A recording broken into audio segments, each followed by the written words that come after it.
Hey everyone, something that came to mind today, listening to music and it hit me, and I just thought there may be a few people out there that are dealing with some things and wonder why it is God doesn't step in and remove them from whatever they're going through. Why does God just let me continue to go through whatever it is I'm going through? Why does God allow me to struggle with the things I'm struggling with?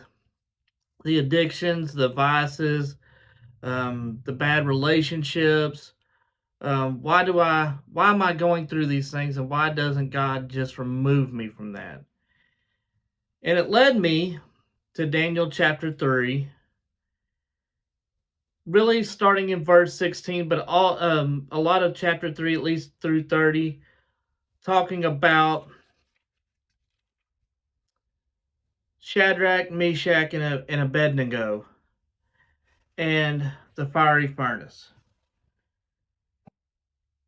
And they were stout in their beliefs, did not waver, yet found themselves in a bad way.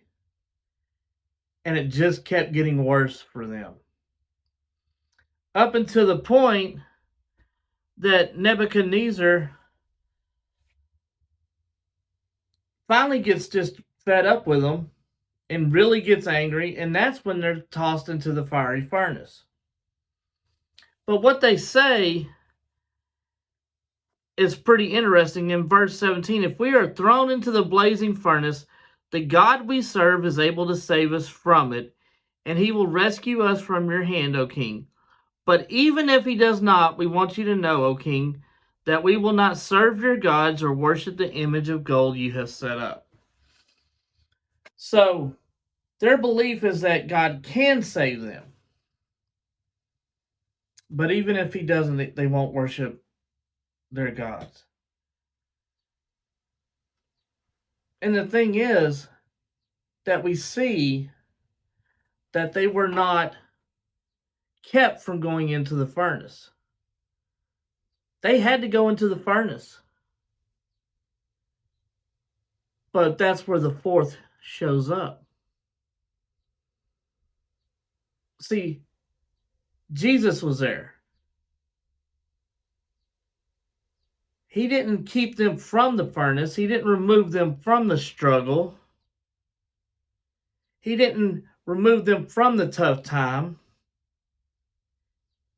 He didn't keep the addiction from happening. He didn't keep the vice from happening. He didn't prevent the bad things from going on.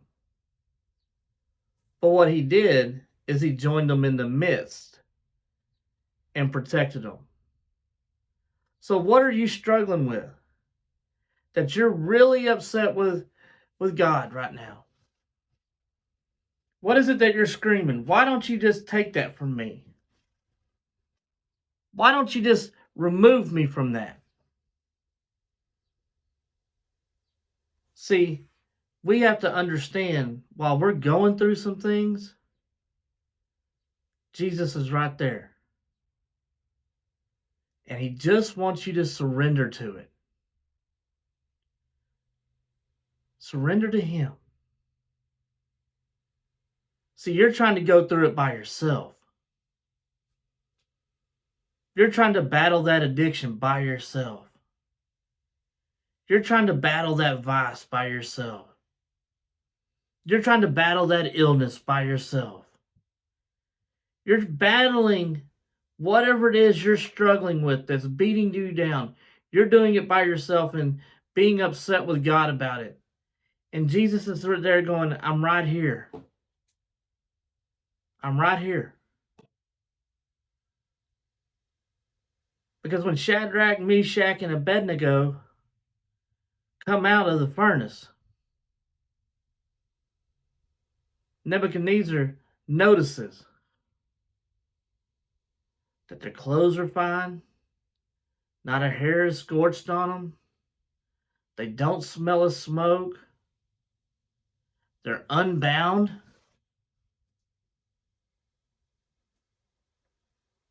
Why? Because Jesus was there.